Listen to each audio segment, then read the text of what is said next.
بسم اللہ الرحمن الرحیم۔ اللہ کے نام سے شروع جو بڑا مہربان نہایت رحم والا ہے۔ السلام علیکم دوستو، یوٹیوب میں خوش آمدید ناظرین کرام۔ آج میری ویڈیو کا موضوع ہے ناظرین کرام 15 شعبان کی فضیلت کے بارے میں بیان کروں گی، اور میری ویڈیو کو فل واچ کریے گا تاکہ آپ کو شب برات کے بارے میں ساری معلومات حاصل ہو سکیں۔ چلے شروع کرتی ہوں۔ شعبان معظم کی 15ویں شب کے فضائل و اعمال۔ ویسے تو تمام راتیں ہی خدا نے بنائی ہیں، مگر ان راتوں سے کچھ ایسی بھی ہیں جن کو دوسری راتوں پر بڑی فضیلت حاصل ہے۔ مثلا نزول قرآن کی رات، آمد مصطفیٰ صلی اللہ علیہ وسلم کی رات، عید الفطر کی رات، عید الاضحیٰ کی رات اور ذی الحجہ کی ابتدائی 10 راتیں۔ ان راتوں میں سے ایک رات 15 شعبان کی رات ہے جسے شب برات کہتے ہیں۔ یہ رات بڑی فضیلت اور برکت کی حامل ہے۔ اس شب کی عظمت زبان رسول اللہ صلی اللہ علیہ وسلم بڑی فضیلت اور برکت کی حامل ہے۔ اس شب کی عظمتوں سے سنیے اور اس شب میں اعمال رسول صلی اللہ علیہ وسلم کو ملاقات کر کے دنیا اور آخرت کی بھلائی حاصل کریں۔ ام المومنین حضرت عائشہ صدیقہ رضی اللہ تعالیٰ عنہا سے روایت ہے کہ میں نے ایک رات رسول اللہ صلی اللہ علیہ وسلم کو موجود نہ پایا تو میں باہر نکلی، پس آپ بقیع جنت البقیع قبرستان میں تھے۔ آپ صلی اللہ علیہ وسلم نے فرمایا، کیا تجھے خدشہ ہے کہ اللہ اور اس کے رسول تجھ سے ناانصافی کریں گے؟ میں نے عرض کیا، اے اللہ کے رسول، میرا خیال تھا کہ آپ کسی اہلیہ کے گھر تشریف لے گئے ہیں۔ آپ صلی اللہ علیہ وسلم نے فرمایا، بے شک اللہ تعالیٰ کے خصوصی رحمتیں شعبان کی 15ویں رات کو آسمان دنیا نیچے والے آسمان پر نازل ہوتی ہیں۔ پس اللہ زیادہ تعداد میں لوگوں کی بخشش فرماتے ہیں کہ بد نصیبوں کی توبہ کے بغیر مغفرت نہیں ہو سکتی۔ بقیع میں حضرت سیدنا ابو بکر صدیق رضی اللہ تعالیٰ عنہ سے اور طبرانی میں حضرت معاذ ابن جبل رضی اللہ تعالیٰ عنہ سے روایت ہے کہ رسول اللہ صلی اللہ علیہ وسلم نے فرمایا، اللہ تعالیٰ شعبان کی 15ویں رات تجلی فرماتا ہے اور تمام مخلوقات کو بخش دیتا ہے، ماں سوا مشرک اور مشائے جن کے۔ مشائے جن سے مراد کینہ رکھنے والے، اسلام میں نیا فرقہ بنانے والے چغل خور ہے۔ آیت میں کافر اور مشرکوں، مشائے جن کے علاوہ والدین کا نافرمان، شرابی کو تکبر سے نیچے لٹکانے والا، رشتہ داروں سے بدسلوکی کرنے والا، قاتل، زانی، نجومی، اشعار جو محکمہ ٹیکس میں ہو اور لوگوں پر ظلم کرتا ہو، میوزک، سارنگی، طبلہ اور ڈھول بجانے والا یعنی گانے بجانے والا، ہمسایوں کے ساتھ بدسلوکی کرنے والا، جادوگر اور شرطا، رشوت خور و ظالم سپاہی کا ذکر آیا ہے، اور فرمان نبوی ہوا ہے کہ ان بخشش سے محروم لوگوں پر اللہ تعالیٰ شعبان کی 15ویں رات کو نظر نہیں فرماتا جب تک یہ سبھی توبہ نہ کر لیں۔ 15ویں شعبان کا نام شب برات کیوں؟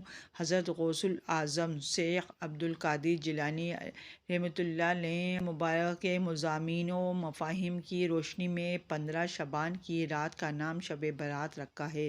برات کا مطلب ہے دور ہونا، نجات پانا وغیرہ۔ حضرت غوث الاعظم رحمۃ اللہ علیہ فرماتے ہیں، اس رات اللہ کے نیک بندے آخرت کی رسوائی و ذلت سے دور کر دیے جاتے ہیں، اور بدبخت لوگ یعنی جو اس رات کو اپنے گناہوں سے توبہ نہیں کرتے، اللہ تعالیٰ کی رحمت و مغفرت سے دور رکھے جاتے ہیں۔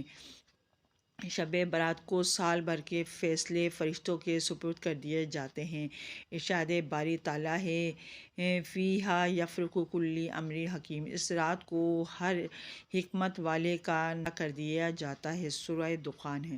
حضرت غوث الاعظم رحمۃ اللہ علیہ فرماتے ہیں، اکثر مفسرین کے نزدیک اس رات سے مراد شب برات ہے۔ ام المومنین حضرت عائشہ صدیقہ رضی اللہ تعالیٰ سے روایت ہے کہ رسول اللہ صلی اللہ علیہ وسلم نے فرمایا، تمہیں معلوم ہے کہ اس رات یعنی 15ویں شعبان کو کیا ہوتا ہے؟ عرض کیا اے اللہ کے رسول، میں کیا ہوتا ہے؟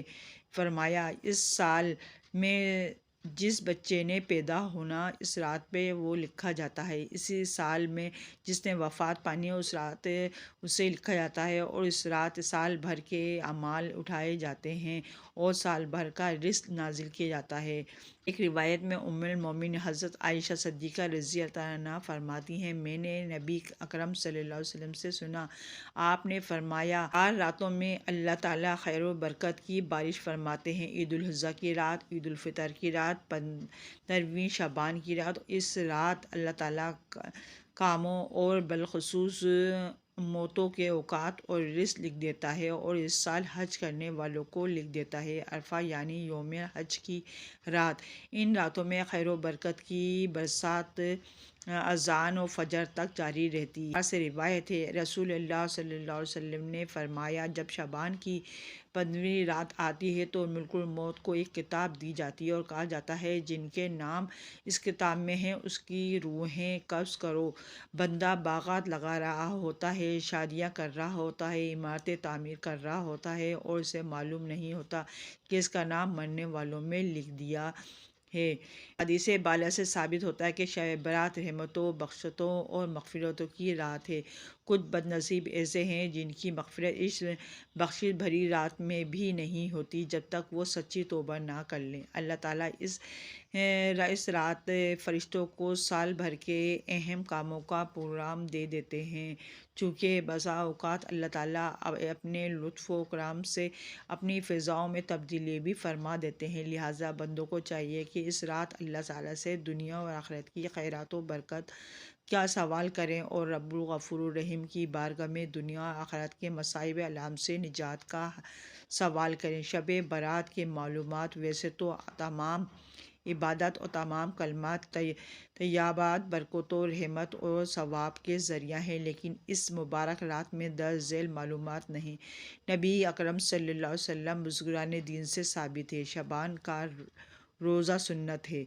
15 شعبان کے روزے کے علی مرتضیٰ کرم اللہ وجہہ رحمۃ اللہ کریم روایت فرماتے ہیں کہ نبی اکرم صلی اللہ علیہ وسلم نے فرمایا، جب شعبان کی 15ویں تاریخ آئے تو رات کو شب بیداری اور اختیار کرو اور دن کو روزہ رکھو، بے شک اللہ تعالیٰ یعنی اس کی رحمت غروب آفتاب کے وقت نیچے والے آسمان پر نزول فرماتی ہے، اور اللہ تعالیٰ فرماتے ہیں ہے کوئی بخشش مانگنے والا اس بخش دو، ہے کوئی رزق مانگنے والا اسے رزق دو، ہے کوئی عافیت و سلامتی مانگنے والا اسے عافیت و سلامتی دو، ہے کوئی ایسا حتیٰ کہ صبح صادق طلوع ہو جاتی ہے۔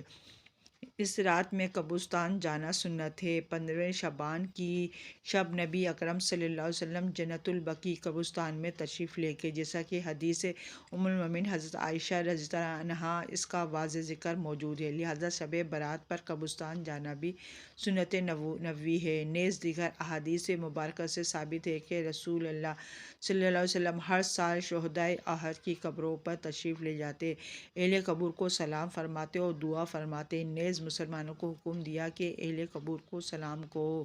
سب ابن اصبر رضی اللہ تعالیٰ نے عمیر رضی اللہ تعالیٰ کی قبر پر کھڑے ہو کر فرمایا، جو بھی انہیں سلام کہے گا قیامت تک اس کا جواب دیں گے، اے مسلمانوں تم انہیں سلام کہو اور ان کی زیارت کرو۔ ایک اور حدیث پاک میں ہے کہ نبی اکرم صلی اللہ علیہ وسلم نے فرمایا، میں قبروں کی زیارت سے منع کرتا تھا، اب تم قبروں کی زیارت کرو کیونکہ یہ عمل آخرت کی یاد دلاتا ہے۔ نیز صحابہ کرام سے ثابت ہے کہ وہ مشکل حالات میں قبر پر حاضری دیتے تھے، اور اولیاء امت کی معلومات سے اہل قبور میں فیض و برکات کا حاصل کرنا ثابت ہے، جیسا کہ خواجان حضرت خواجہ معین الدین چشتی اجمیری رحمۃ اللہ علیہ نے قطب الاولیاء حضرت داتا گنج بخش رحمۃ اللہ کے مزار پر چلہ کیا اور انواع اقسام کے فیض و برکات حاصل کی، اور پھر اپنے تاثرات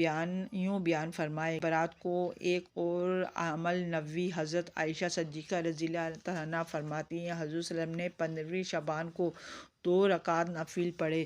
دوسری رکعت میں آپ نے لمبا سجدہ کیا جو فجر تک جاری رہا۔ مجھے خدشہ ہوا کہ حضور صلی اللہ علیہ وسلم کہیں حالت سجدے میں وصال تو نہیں فرما گئے۔ میں نے آپ کے پاؤں کو ہاتھ لگایا تو حرکت فرمائی اور میں نے آپ سے حالت سجدہ سے فارغ ہو کر حضور نے مجھے فرمایا ان کلمات کو یاد کراؤ اور دوسروں کو ان کی تعلیم دو۔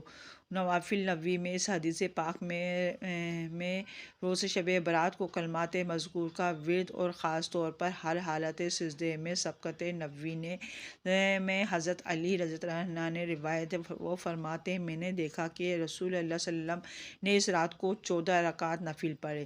ہر رکعت میں سورۃ الفاتحہ 14 بار،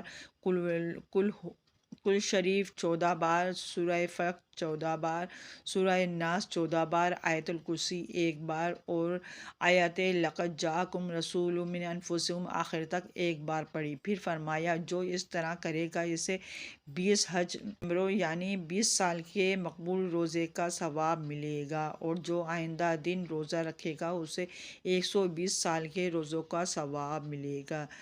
غوث الاعظم سیدنا شیخ عبدالقادر جیلانی رحمۃ اللہ فرماتے ہیں شب برات کو صلاۃ الخیر 100 رکعت نوافل اور ہر رکعت میں 10 بار کل شریف پڑھنا۔ حضرت امام حسن بصری سے روایت فرماتے ہیں مجھے 30 صحابہ کرام نے بتایا کہ جو شخص اس رات کو صلاۃ الخیر پڑھے گا تو اللہ تعالیٰ اس پر 70 بار نظر کرم فرمائے گا اور 1 بار نظر کرم سے اس کی 70 حاجتیں پوری ہو جائیں گی، جن میں کم از کم 1 حاجت گناہوں کی بخشش ہے، گناہوں سے توبہ اور حقوق العباد کا تدارک۔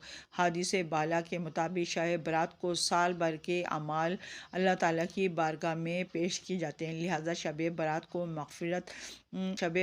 مغرب سے پہلے والدین، بھائیوں اور بہنوں، رشتہ داروں اور دیگر لوگوں سے اپنی ذاتیوں کی معافی مانگ لینی چاہیے، اور اگر کسی کا کوئی حق ذمے میں ہو تو اس کی ادائیگی کر لینی چاہیے یا پھر صاحب حق سے معافی مانگ لینی چاہیے تاکہ اعمال اللہ تعالیٰ کی بارگاہ میں پیش ہوں تو بندوں کے ساتھ ذاتیوں کے گناہ دھل جا چکے ہوں۔ ارکان توبہ غفور الرحیم سے اپنے تمام گناہوں کی معافی مانگ لینی چاہیے۔ توبہ کے لیے 4 چیزیں ضروری ہیں۔ نمبر 1 رب کریم کی بارگاہ میں گناہوں کا اعتراف، نمبر 2 گناہوں پر سخت ندامت اور عہدجاری، نمبر 3 آئندہ گناہ نہ کرنے کا پختہ اور سچا وعدہ، اور نمبر 4 گناہ کی تلافی مثلا نمازیں نہیں پڑھیں تو حساب با انداز سے بالغ ہونے کے بعد کی تمام فرض اور واجب نمازیں قضا کریں، اسی طرح رمضان کے روزوں کی قضا کرے، اس نے جتنے سے زکوٰۃ ادا کرے۔ حدیث نبوی بتانے ہوئے طریقے کے مطابق توبہ کرنے والا ہے جیسے کہ اس نے کوئی گناہ نہیں کیا، لہٰذا شب برات کے موقع پر تمام گناہوں کی معافی مانگنی چاہیے اور فوت شدہ عبادت کا قضا کا پختہ ارادہ کر لینا چاہیے۔ شب برات کو غیر شرعی رسوم کا رواج۔ اس رات بر صغیر کے مسلمانوں میں آتش بازی کی برہم رسم و رواج کے شیخ حضرت سیدنا عبدالحق محدث دہلوی رحمۃ اللہ علیہ فرماتے ہیں کہ آتش بازی بدعت ہے۔ مفتی اعظم حضرت سید ابو البرکات رحمۃ اللہ فرماتے ہیں کہ آتش بازی سخت حرام ہے اور مسلمانوں کو چاہیے کہ یہ پیسہ صدقہ خیرات کی صورت میں غریباں اور مسکین پر خرچ کریں۔ پر آتش بازی حرام ہے، جو والدین اور ذمہ دار حضرات آتش بازی نہیں روکتے وہ سخت گناہ گار ہیں۔ آتش بازی کھلا صراف الفضول خرچی ہے، ارشاد باری پیسہ ضائع کرنے والے شیطان کے بھائی ہیں۔ ناظرین کرام اگر آپ کو میری ویڈیو اچھی لگی ہو تو میرے چینل کو سبسکرائب کریں، بیل آئیکن پر آل کریں تاکہ ہر آنے والی ویڈیو کا نوٹیفیکیشن سب سے پہلے آپ کو مل سکے۔ اللہ حافظ۔